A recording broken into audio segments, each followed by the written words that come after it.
Bismillahirrahmanirrahim. Assalamualaikum warahmatullahi wabarakatuh. Baik anak-anak, bagaimana kabar kalian hari ini? Baik ya, insya Allah. Sebelum kita mulai pembelajaran hari ini, marilah kita bersama-sama membacakan basmalah. Bismillahirrahmanirrahim. Baik, di sini Ibu langsung saja. Ada materi pembelajaran fikih kali ini, yaitu kita membahas tentang penyembelihan binatang. Nah, penyembelihan binatang menurut bahasa yaitu memotong untuk menghilangkan nyawa. Sedangkan menurut syarat yaitu penyembelihan binatang adalah menghilangkan nyawa binatang yang halal dimakan dengan menggunakan alat penyembelihan yang tajam seperti pisau, parang, golok, atau lain sebagainya agar halal untuk dimakan sesuai dengan syariat ajaran Islam. Nah, dari pengertian yang tadi dapat kita pahami bahwa penyembelihan binatang tidak sama dengan membunuh hewan atau mematikan hewan. Nah, yang termasuk mematikan atau membunuh binatang itu yaitu dengan cara misalkan seperti dicekik, terus dipukul, disabet dengan benda tajam, atau direndam air panas, atau lain sebagainya. Tetapi menghilangkan nyawa dengan cara-cara demikian itu merupakan perkara yang dilarang oleh Islam dan tidak sesuai dengan ajaran Islam. Lalu adapun syarat-syarat penyembelihan, yang pertama itu syarat untuk binatang yang disembelihnya. Yang pertama, ada binatang yang halal dan baik itu zatnya maupun dengan cara memperoleh binatang tersebut. Terus yang kedua, binatang tersebut masih dalam keadaan hidup, tidak dalam keadaan mati. Karena apabila binatangnya sudah mati, maka penyembelihan sama saja kita menyembelih bangkai dan itu haram. Nah, yang selanjutnya itu ada syarat alat untuk menyembelihnya. Yang pertama itu harus tajam. Kenapa harus tajam? Karena agar tidak menyakiti atau menyiksa si hewan. Yang kedua itu tidak tumpul dan tidak runcing, juga sesuai dengan ukuran standar. Nah, yang ketiga itu terbuat dari besi, baja, atau sejenisnya. Lalu yang keempat bukan dari gigi, tulang, ataupun kuku. Mengapa demikian?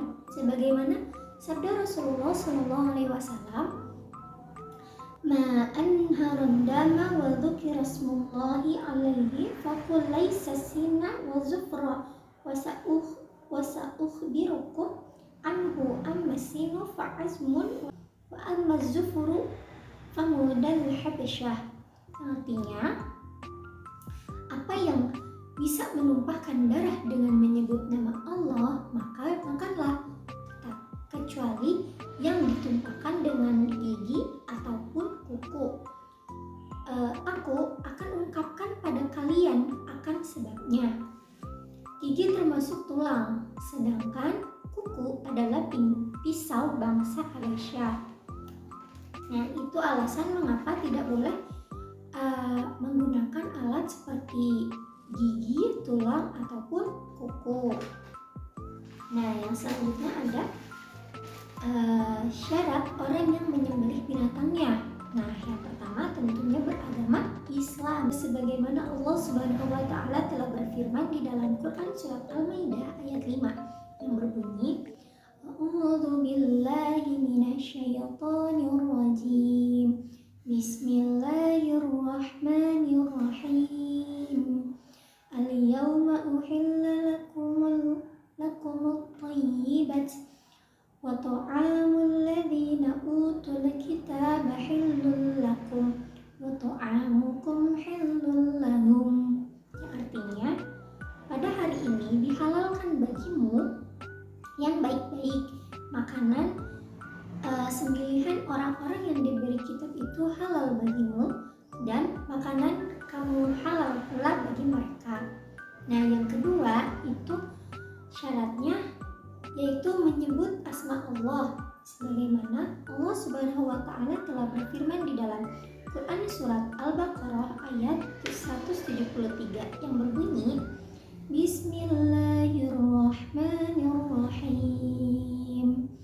Innama harrama alaikumul maitata waddama wa lahmal khinziri wa ma uhilla bi ghairillah, yang artinya sesungguhnya Allah mengharamkan bagimu bangkai, darah, daging babi, dan binatang yang ketika disembelih disebut nama selainnya, yaitu selain Allah. Nah, yang ketiga, syarat orang yang menyembelih binatang itu yaitu berakal sehat, tidak gila, ataupun lain sebagainya. Nah, yang terakhir syaratnya yaitu mumayyiz. Apa itu mumayyiz? Mumayyiz adalah seseorang yang sudah dapat membedakan mana yang baik dan mana yang buruk, mana yang benar dan mana yang salah. Nah, lalu bagaimana Bu kalau misalkan si hewan yang disembelihnya itu sama anak kecil gitu? Nah, maka daging si hewan tersebut itu haram untuk kita makan karena anak kecil itu belum balik dan dia belum bisa belum memayyiz, belum bisa membedakan mana yang benar dan mana yang salah, mana yang baik dan mana yang buruk gitu kan. Nah, yang selanjutnya yaitu ada tata cara penyembelihan binatang. Yang pertama, menyiapkan lubang untuk penampungan darahnya. Kenapa demikian? Agar si darah tidak berceceran kemana-mana gitu kan. Nah, yang kedua, ada menyiapkan peralatan yang akan digunakan untuk menyembelih, contohnya seperti pisau dan lain sebagainya. Dan tentunya itu harus sudah diasah, tidak tumpul gitu. Terus yang ketiga, binatang yang akan disembelih dihadapkan ke kiblat. Lalu lambung kirinya itu berada di bawah. Nah, yang keempat, leher binatang yang akan disembelih diletakkan persis di lubang penampungan darah. Lalu yang kelima, kaki binatang dipegang kuat-kuat oleh beberapa orang atau bisa juga diikat dan kepalanya ke bawah sehingga si tanduknya menancap ke tanah. Nah, yang terakhir, sebelum memulai menyembelih binatang tersebut, alangkah baiknya kita harus mengucapkan basmalah sebagaimana yang telah tadi difirmankan oleh Allah Subhanahu wa taala di dalam Quran surat Al-Baqarah ayat 173. Nah, penyembelihan binatang tepat pada leher binatang sehingga jalur makan, jalur minum, nafas, dan urat nadi kanan dan kirinya itu terputus dengan sempurna. Lanjut, yang selanjutnya yaitu kewajiban dalam menyembelih binatang. Apa aja sih kewajibannya? Nih, yang pertama, penyembelihan binatang itu pada pangkal leher atau bagian tenggorokan bagian bawah. Terus yang kedua, harus memotong tenggorokan binatang atau jalan pernapasan. Terus yang ketiga, harus memotong kerongkongan binatang atau jalur pernapasan binatang. Nah, yang selanjutnya harus memotong 2 buah urat kanan dan kiri binatang agar binatang tersebut cepat mati. Dan yang terakhir itu harus menyebutkan nama Allah dan tidak menyertakan selainnya. Nah, yang selanjutnya yaitu ada sunah-sunah dalam menyembelih binatang. Apa aja sih sunahnya? Nah, yang pertama itu membaca membaca sholawat Nabi Shallallahu Alaihi Wasallam. Terus yang kedua, menajamkan alat penyembelihan. Yang ketiga, menghadap ke kiblat. Yang keempat, memotong 2 buah uratnya di kanan dan kiri agar binatang cepat mati. Dan yang terakhir, meletakkan tusuk kiri binatang yang disembelih di sebelah bawah agar proses penyembelihan dapat berjalan dengan mudah dan lancar. Lalu yang selanjutnya itu ada pula hal-hal yang dimakruhkan dalam menyembelih binatang. Apa saja ya? Nah, yang pertama, memotong leher binatang hingga putus. Jadi ya sampai putus, sampai terpisah gitu si leher sama si badannya.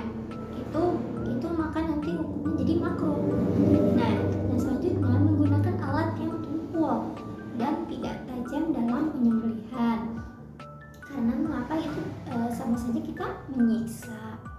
Terus yang selanjutnya terlebih dahulu memukul si binatang atau merendamnya dengan air panas atau jenis penyiksaan lain yang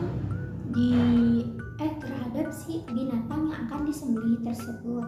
Terus yang terakhir hanya memotong bagian tenggorokan dan kerongkongan saja. Menguliti binatang sebelum memastikan apakah binatang tersebut benar-benar sudah mati ataukah belum. Gitu. Terus mungkin cukup sekian pembahasan materi tentang penyembelihan binatang kali ini. Kita cukupkan pertemuan kali ini dan mohon maaf bila ada kesalahan. Akhirul kalam, wassalamualaikum warahmatullahi wabarakatuh.